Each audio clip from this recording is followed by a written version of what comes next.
Howdy, San Diego. It is Xavier Zamarron, I'm Brian Landeros. and welcome to another episode of Wrangling Minds. Now, Brian, what are we hitting today? So today, first off, I just want to start off by saying shouts out to McP right here at McP's Irish Pub out in Coronado. We had a phenomenal lunch. Thank you so much for taking me out, bro. Of course. And I just want to give a shout out, Navy SEAL, veteran-owned establishment. So very fine. If you're out here in Coronado, definitely check it out. Yeah, coming to this bar. I mean, I wouldn't call it a bar. It's a pub. It's an Irish pub, bro. It's an Irish pub. I mean, the food was phenomenal. Yeah, no, it was great. I mean, for bar food, yeah, it's like, oh yeah, for bar food, it was top notch. Top tier. Yeah, they definitely did it right. Definitely, as a veteran, I felt like home here.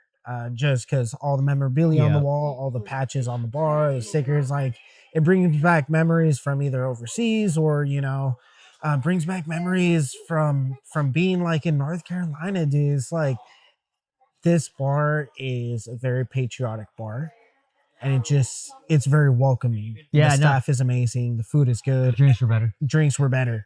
Now, definitely, if you're out in the Coronado area, if you're an active duty member or a veteran or a Navy SEAL, then definitely come check this out. This place is awesome right here off the main street. Yeah, especially every Thursday they hold an event. It's called Navy SEAL Night or something like that.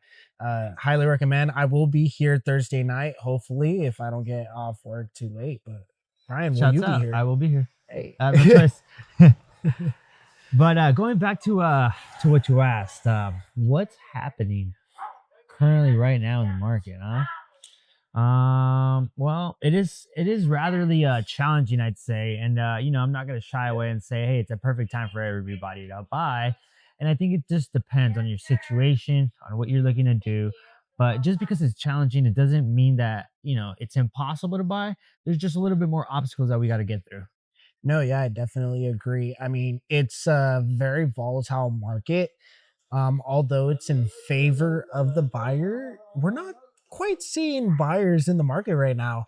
I mean, people are buying, but not how, it was projected to be in a typical market. Yeah, so around this time we usually see a surge in a lot of buyers, starting to hit the market, getting ready for summer. What we have seen is that applications have been up on the mortgage side, but the actual pulling the trigger and those turning into open escrows, closed transaction hasn't really translated from what we've seen in the surge of applications over the last couple of weeks.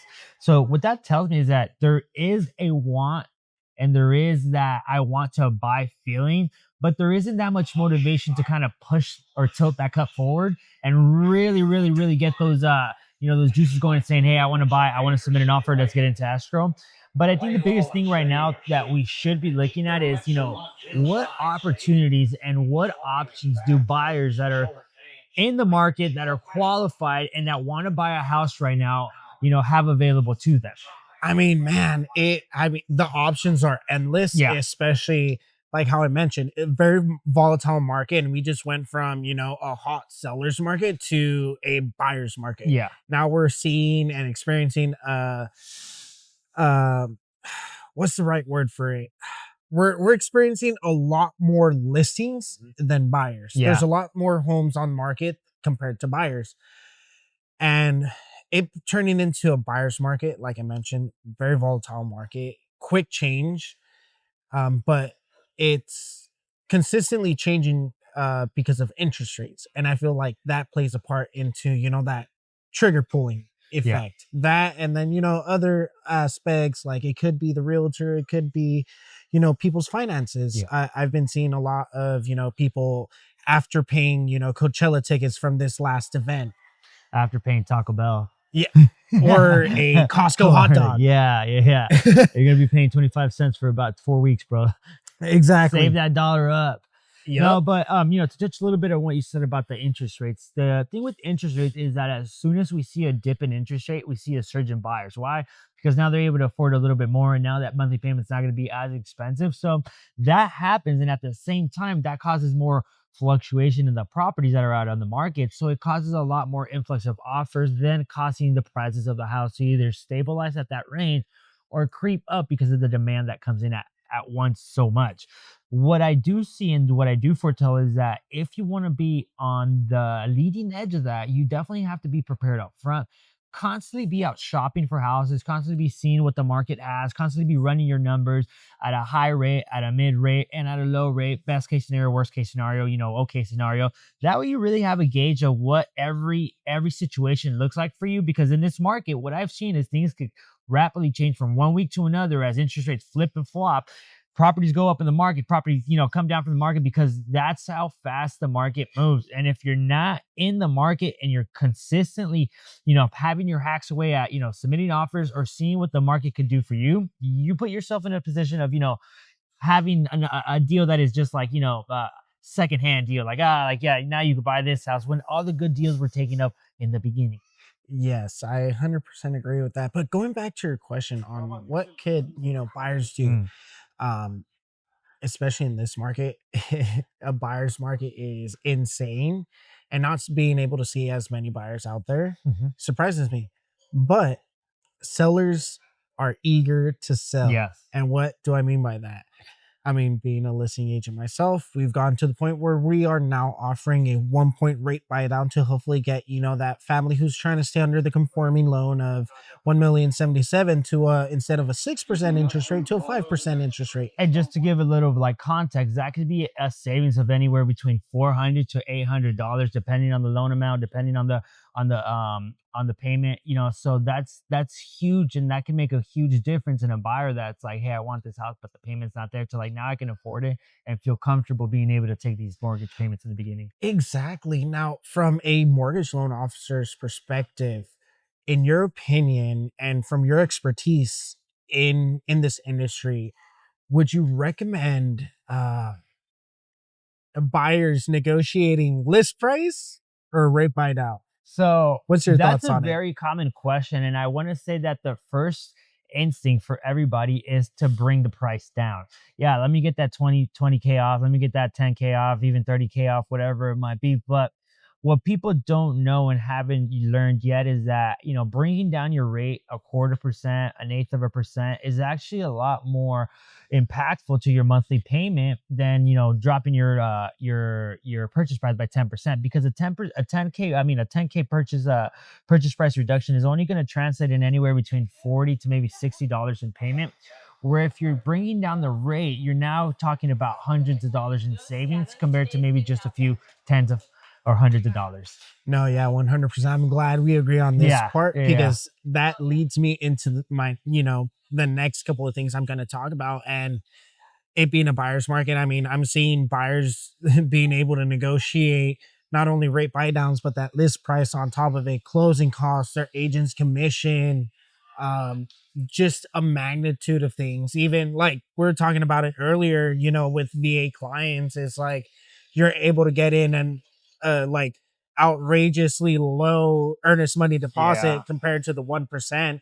It's just, sellers are eager to sell. That's where I have to tip my hat off to the realtors, to you realtors, because it really, really matters right now who's representing you. What I mean by that is that, yeah, they can be great on social media. Yeah, they can be great, to you and how they talk to you. But what is their track record of negotiations? What have they been able to successfully get for their clients in past transactions as far as credits, negotiations, the timelines, the terms? All this is very crucial right now. If you want a good offer, you need to have a good agent, because that's going to be the determining factor of, hey, do they have pull? Hey, do they have that mouthpiece to be able to secure you the deal and negotiate for you in the best terms possible by getting you credits, by getting you enough time, by getting you the best terms for that specific transaction, instead of just, writing a contract with fear and not knowing if it's going to get accepted. You need someone that's going to pour that confidence into you and let you know that you're in the driver's seat as a buyer. 100%. Someone who is able to walk the walk. 100%. You Easy, know, easy said and done. like, is your agent going to pick up the phone, call the listing agent, and start negotiating before they even write up that offer? Mhm. To when they do write that offer up, it's like set in stone, and you're not going to be receiving a counter, right? 100%. One of the things that, is a little bit discouraging that I've seen in the past is when certain buyer's agent, and I don't like to talk bad about anybody. Everybody does work differently. They carry out their business a little bit different. But when a client asks you about a property and they want a little bit more information so that they have the confidence of submitting an offer, knowing what they're getting themselves into, an answer that I've seen in the past that I personally don't like is, we should write an offer and see. I hate that.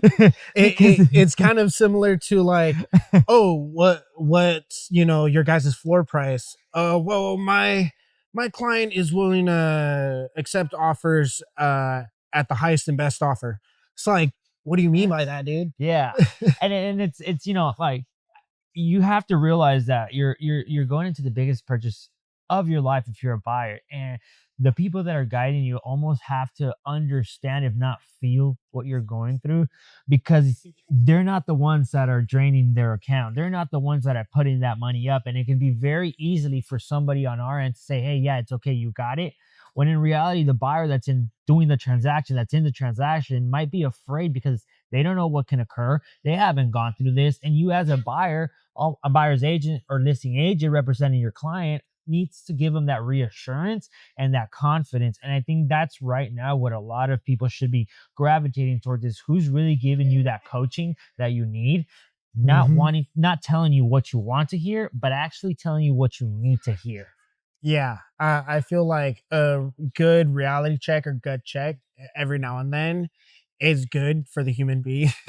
As Yeah. terrible as it sounds, I mean, that's the way we operate in the Marine Corps. Like, we obviously, respect is due when respect is due, or that props like good work. Yeah.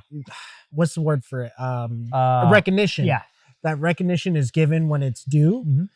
But from every now and then, it's like, if you mess up, you mess up. If you're doing shit, you're gonna get called out on it. And I feel like that helps a person improve and be like, okay, let me take a step back. What am I doing wrong? How could I do it right? And where could I grow from this? Yeah. And I think it also comes a lot from our perspective as a professional. If you make an error, which we're only human, human error is natural. We're not going to get Mhm. everything right. The biggest thing as a professional is accept where you went wrong, correct your action, and then come up with a solution so that you can continue to move forward. What's not acceptable is accepting the problem and then going nowhere with it. Because at the end of the day, our fiduciary duty is to the client. So we took a vow to take this mission, so we have to complete it and get it to the end. Amen, dude. I can't tell you how and important that is. and Like, that's sometimes me, bro, that we're not gonna make money. no, yeah, I Like mean, like, flat out, like I'm gonna say, like, yeah, we're in the business to make money, but sometimes the way things play out, you unfortunately have to take an out. It really turns into a W down the line, but you're able to get it done. yeah, I mean, money comes and goes, but the feeling for that family being able to put in the key into the door, open the door, and call it home with their kids, like, that feeling is A priceless. hundred And percent. like, if the deal has to be done because I got to drop my commission or take no commission home, and maybe same thing for the lending side. I mean, let's fucking do it. Let's do it, dude. Yeah, I think it comes to a point where, like, as professionals, you also invest your time, but you really signed up to help at the end of the day. So therefore, the gratitude of being able to get the mission done is at times more rewarding than the paycheck itself. And I've learned that sometimes taking the profit out of the equation and focusing on the purpose allows you to be more profitable down the line.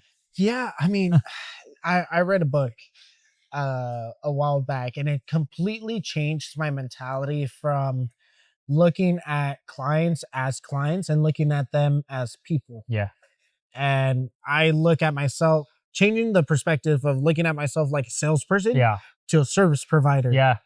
Like, instead of saying, hey, do you want to buy a house? To, hey, I heard you're looking to buy a house. How can I help you? Two different approaches. Yeah, completely different. And I feel like reading that book has helped me grow as a person, as a realtor, and just look at this industry completely different. Because only reason we exist is for our clients. Same thing. Only reason the Marine Corps exists is because they're the 911 force for the United States. You know what I Hey, mean? man, bro, thank God to you guys.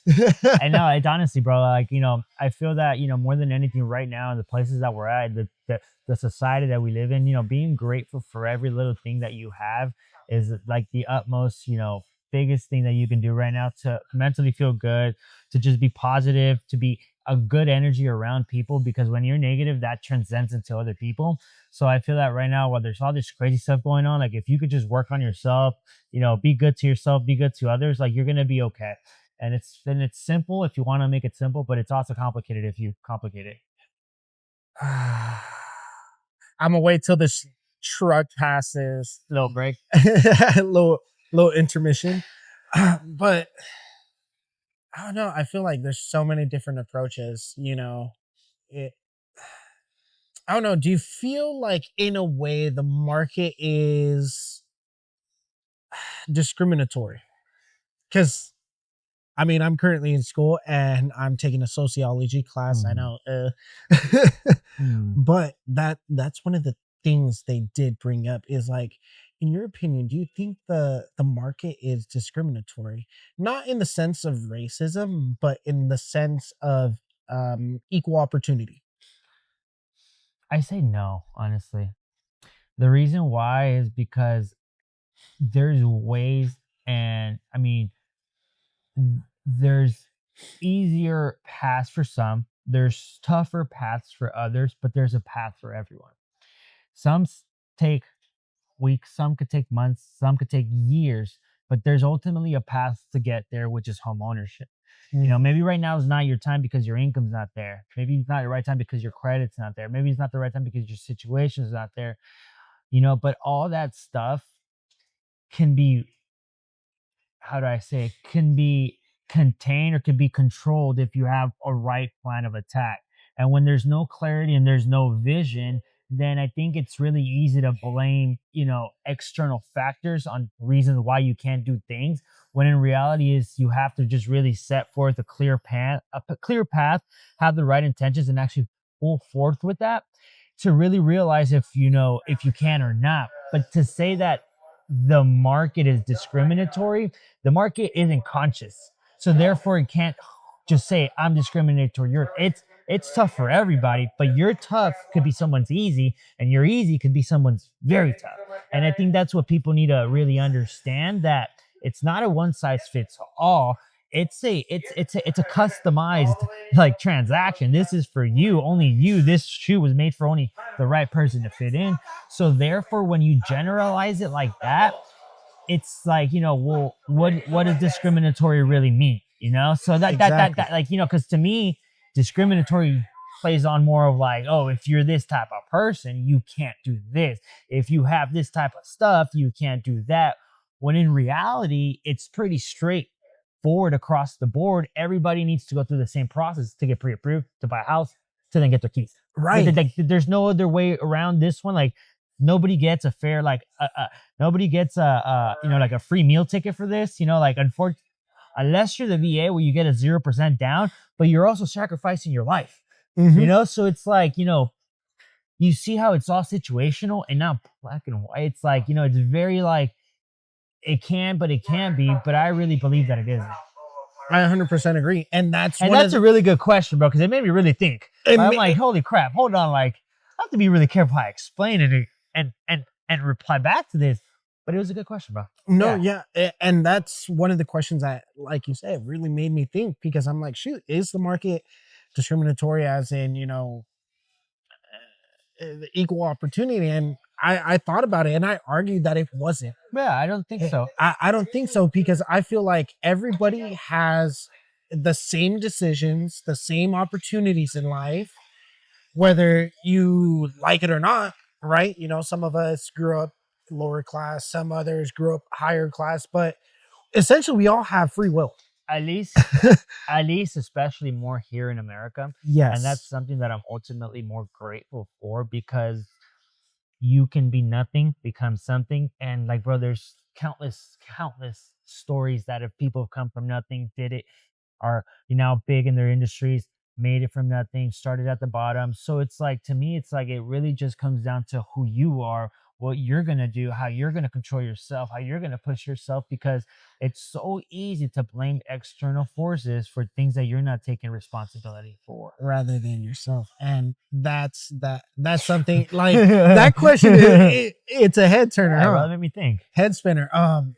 but yeah, like I 100% agree with what you said. Like everybody has equal opportunity. Yeah. It just depends Because I mean, let's play it the other way. All how right. you Like do it. let's say it's discriminatory, right? Then that would mean that sellers, realtors, buyers, and everybody in our industry is conspiring to I guess suppress certain people. That But ask me if any realtor you ask won't want to sell more houses if they had more clients to sell to, regardless of what they look like, how they are. They want to buy a house, a realtor's gonna sell them, even if they're from March, bro. dude, yes. And that's That that's like to another me thing. sounds It's so like silly. one thing I brought up into that argument is like, then we wouldn't have fair housing acts. This is where you can't discriminate against a And person don't get me within wrong, religion, race, color. there has been those situations, but that's why we have certain measures in place, redlining laws, no Yep. discriminatory things like that. And although that might be a small minority, very minuscule part of certain markets, that that's unfortunately how they are. I mean, you can't rub that off and say that's the whole thing. Just like there's good cops, there's bad cops. Just like there's good doctors, there's bad doctors. Just like there's good realtors, there's bad realtors. Just like there's good lenders, there's bad lenders. Yeah. It's like It's not to a me, one size fits all. It doesn't. Yeah. But anyways, I wanted to switch over to what sellers are doing and what I've been seeing on the lending side, as far as talking to past clients that have their houses. They haven't really done much, but have opportunities to either add more square footage to the properties, add some renovation to maybe raise the value, or consolidate some debt, because if these last couple of years, credit card debt has just really spiked through the roof. Yeah. And So one of the things that I've seen as of recently, it's the home equity line of credit, bro. It's like a credit card on your home's equity. You use it when you want to. You don't have to use it. You don't have to pay for it, but it's a security blanket to have. And one of my clients just last week closed on their home equity line of credit, and they're going to be utilizing that money to convert their garage. 100%. And I've been seeing that a lot of that too. ADUs, adding square footage, brand new kitchen, brand new restrooms. But to break it down into a girly girls version of a HELOC, it's a bougier version of an Amex. There it is. There it is. They're just Yeah. It's like the limit is what you want. Just kidding. But if you put it in those terms, yeah, it's basically like, a credit card on your equity, and you're able to virtually utilize it for whatever you want. If you want to take a vacation, do home remodels, or even do additions to your house, like some of our clients are doing, which I think is the smartest thing to do. Don't go, take out your equity, put it all in black, go to Vegas, and hopefully, you flip that. I wouldn't do that myself. But, the smart thing is that you do have this option. And one of the things that I've seen that, a lot of homeowners are leaning towards this route rather than getting a regular personal loan or a construction loan from a regular bank or a financier like that, is that the interest rate, the terms, and the accessibility is a lot easier than going through a private financer, or just getting into debt through a personal bank loan. The reason being is that because it's a home equity line of credit that is attached to your house's equity. So depending on what you have on your house, you have a certain limit that you're able to play within on your property, right? So what that simply means is how much you low on your property to how much your house is worth. That spread is called your equity. So you're able to tap into that for a lower rate than, for a reasonable rate, rather than touching your very low first mortgage rate of what, 2%, 3%, maybe even 4%, which is phenomenal right now. Still I wish good, we had 4. unheard of. You're able to get your equity, play around with it, invest it, or use it as you wish, while not having to redo your whole mortgage, tack on a new rate, and now your payment doubled, tripled, or even quadrupled from what you had it. It's a very accessible program. A lot of homeowners are taking advantage of it right now to be able to qualify for either a second purchase, do home additions like I mentioned, but the biggest one is those ADU conversions for your garage.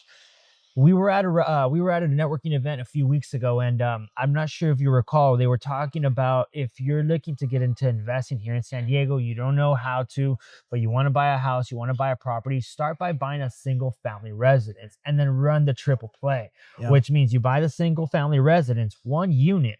It needs to have a garage, because then you're going to convert that garage into another unit. There's 2 units, and then down the line, you can look at adding an ADU in the back if your lot permits it, which then would be your 3rd unit, giving you a 3-unit property. Yes, that networking event was excuse me, phenomenal. Yeah. Lots of great connections that we made there. Mm-hmm. Currently, I'm glad you mentioned that because from veteran to veteran, we met a fellow veteran. Shouts out Noah. Noah, no, Colin. Oh, shouts out Colin, bro. Shoot. No, You better edit that. we met a fellow veteran, Colin there, and honestly, from another veteran's point of view, obviously being in charge of Marines, it really hit close to home, and it made me proud that he had that mentality instilled in him, and already thinking ahead for not only himself, his future, but his family, setting themselves up. It just made me feel a certain type of way, not in a bad way, but in a good way. Made me happy for him, and I'm glad we're both of us are going to be able to help him with that journey to do that triple play, and exactly what he's looking for: single family residence with a garage, and then hopefully grow from there.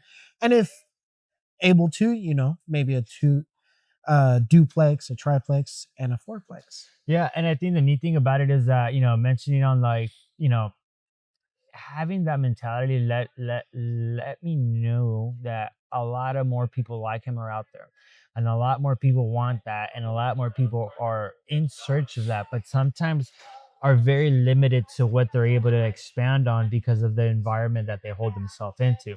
I've seen that little reference where if you put a shark in a little fish tank, it's only going to grow to as big as that fish tank is, but if you leave it out in the ocean, I mean, it's endless how big it's going to grow, or it grows to its full potential. Yeah. And I think that's what a lot of people need to really understand, is that it may not be you, it may be the environment that you're in that doesn't allow you to grow. And that's where you need to be aware to really just cut that out and put yourself in the environment that's actually going to let you flourish, grow. It has the right, things that nourishes you, that gives you the vitality to be able to be who you need to be and grow to that potential. I like that. Oh man, that one's so true. Firsthand experience. Just not speaking bad about the Marine Corps. Freaking love the Marine Corps to death. But I got to a certain point where I personally felt I'm gonna wait for this plane to pass. We're out here by Coronado, right in the flight path. Literally. Which is sweet, man. It's always awesome coming out here and really just enjoying the scenery, being out here, the breeze. The weather's amazing. Great company. You guys should definitely check it out. Yeah. But like I was saying, like in the Marine Corps, I got to a certain point where I felt like I already did everything that I wanted. I already reached as high as I can. I already volunteered for everything that I could. And I just felt stuck. I wasn't growing. I mean, I was maybe growing as leader, but I just felt stuck. And I said to myself, well, shoot, do I want to be here all this time? And throughout time, I'm here now. And I feel like I'm continuously growing because I look at real estate as the ocean of opportunities. Yeah. You grow as much as you want to grow, and nobody is going to be able to dictate your career but you. And that's one thing I really resonate with. It's like in the Marine Corps, you could bust your ass off and get paid a certain amount, and you could have a person that's just laying down all day get paid the same amount. In this industry, it doesn't work like that. You see who's yeah, it shows, bro. You get exposed in this industry. I think one of the things that helps a lot with that mentality is that your purpose could change in life, and sometimes when you feel that you found your purpose, but your purpose is changing in life because now your situation in life requires a new purpose, it's kind of hard to then disattach yourself from the purpose that you were already so used to living through, and finding a new redefined purpose almost puts you in a very vulnerable spot, because you're like, whoa, I thought I had the direction, but it's all part of the journey that you're evolving. And I think your purposes will change in different stages of your life, and that's something that I'm recently understanding, that my purpose before got me to where I was and where I am, but my new purpose is going to take me to where I need to go next. Shit. Damn. No, yeah. It's crazy that you said that, because I feel like Um, I'm pretty sure you've heard the saying where it's like you got to fail 10 times before you Yeah. succeed once. Yeah. 100% true in this industry. Yeah. It's like you're gonna get doors slammed in your face. You're gonna get a gun pulled on you. It's like you're gonna be thrown to the ground. But it's up to you to like, all right, cool, let's go. It's tough, but at the end of the day, you'll come back full force if you just don't give up. And I think that's the biggest thing that I've learned throughout like my career. I Hmm. think I'm coming up on 8 years now, and one of the things that I've learned is that your mental fortitude, your mental strength, your ability to deal with stress, your ability to be happy when there's nothing to be happy about is almost the most important and vital thing to your business, because without it, you literally cannot function. And there's been times when I've been in that like just paralysis by analysis mindset where I know that I need to do all this stuff, but there's so much stuff coming at you at once that you literally don't do anything. I think it's in those moments that you really need to just lean into all that and let it actually like hit you, because it's like it's redefining who you are and what your real mission is and how it's changed from what you thought it was, and it's going to continue to do so. And I think the more that you're able to adapt to that as it happens in life, the quicker you're able to make the shifts from purpose to purpose. Damn. This is why I hang out with Unk. No, I'm Yeah, kidding. I'm like, shit, I'm over here like, I said that better. Damn, better off fucking pitudo, Did you homie. get that, dog? Yeah, yeah, hey, let's clip that. No, I freaking love that. Paralysis by analysis. Yeah, I yeah. feel like that's part of the struggle home buyers are Yeah, but to me, struggling with. full circle, like it isn't so much of like the problem of the houses and being expensive. Yeah, we know that, and there's solutions to that. It's more about the behaviors that buyers are having right now, because their mentality is fixed on one thing when reality is one thing that's completely different than what they think in their head. And I think that's the bridging gap right now, that your behaviors and how you thought you were going to buy were one way when in reality they need to be another way. And I think the buyers that are really seeing that are having the success and being able to see the negotiation or see the property through a different lens, where it's actually an opportunity and not something that they're going to regret down the line, because they're seeing it through a different lens that allows them to see that future, even though it's not set in stone right now. I think that helps out a lot with their vision. And I think indecision and uncertainty is what's really diminishing the motivation of buyers, because of the fact that they don't have a clear plan, a clear set of intentions that's going to allow them to really pull forth when they see what they want and not be distracted by external forces. Yeah, I mean, you see 1 week you'll have a plan, and then the next week interest rates completely Yeah. change, and that plan gets ruined. Um, but I recently redid all of my buyer's consultations, and one of the things I harped on the most, seeing how society as a whole is operating right now. Like I mentioned earlier, we have people who rather, instead of, saying maybe financially this isn't my time, we have people after paying and doing payments on Coachella tickets for $600 because That's reasonable. that's reasonable, But right? it's the experience that they're going after. And it's like, if you're able to flip that mindset and look at the purchase of your house as a lifelong experience, then wouldn't you want to buy into that? That dude, I'm so glad you said that, because I was leading into that. Like I redid all of my buyer's consultations, and one of the things I harped on the most was I need you guys to be on the same page as me, Yeah. and I need you guys to start sorting out and identifying your needs Yeah. versus your wants. Yeah. Because that essentially in this market, it is a tough market. Yeah. And although it's in your favor, it's very volatile. But I need you to understand that if you separate your needs versus your wants, you're only setting yourself up for success from there. Yeah. So the way that I look at that is that the more clear that you can get on what you want, the easier it's going to be to say no and ignore things that don't fall into that plan. So what I mean by that is, if you're out shopping for properties and you know that your needs list falls under one strict list, then don't go out looking for anything that doesn't have that already, because then now you're bringing in a whole bunch of other distractions and skewing away from what you plan. So stick to your plan. If you're going to write your plan, work your plan, and live out your plan. And it's okay to rearrange your plan. But if you're going shopping for houses, if you're going just to see window shop right now, it's not the season to do that. You got to have a plan. You have to have a strategy. And like you mentioned, if you know that rates are constantly moving up and down, know what it is to be approved at a higher amount, know what it is to be approved at a, decent middle amount, and then know what it is to be quoted at, best price scenario where it's the lowest of the lowest. Now you have the idea of knowing, well, hey, if I buy at the highest, this is my worst case scenario. If I find an okay deal, I'm right in the middle. And if I snag a great deal and I'm in the market consistently and I hit it right, then I could get this deal. But now you have an idea of where you're at and you have options rather than, oh shit, I'm not getting my offer accepted. Why? Oh no, this house is too expensive. Now you have a plan. You know exactly what you're doing. You know your numbers, and you're almost like a little.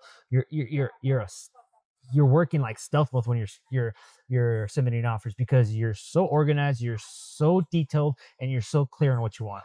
I honestly don't see any other way for you not to win if you follow that mindset. And it's more of a mindset that works for your life. Yeah. I mean, you're only just making, the biggest purchase of your whole entire life. It's like you got to have a plan for it. It's not like buying a car. It isn't. It's not like swiping your credit card. It isn't. You can't give it back. No. It's like, I don't want it no more. Well, too bad. You can't just return this. Yeah. The seller already left. They already moved out of state. Bro. Shit.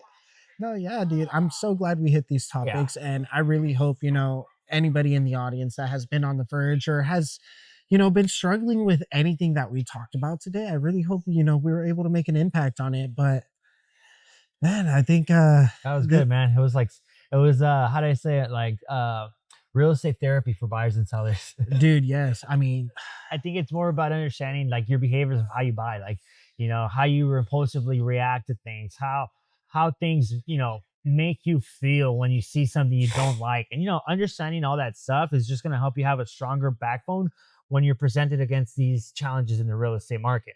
Amen. Because we will be honest and say it's not the easiest market, but it's also not impossible to buy a house in this day. That's 100%. Yeah. Well, thank you so much, Brian.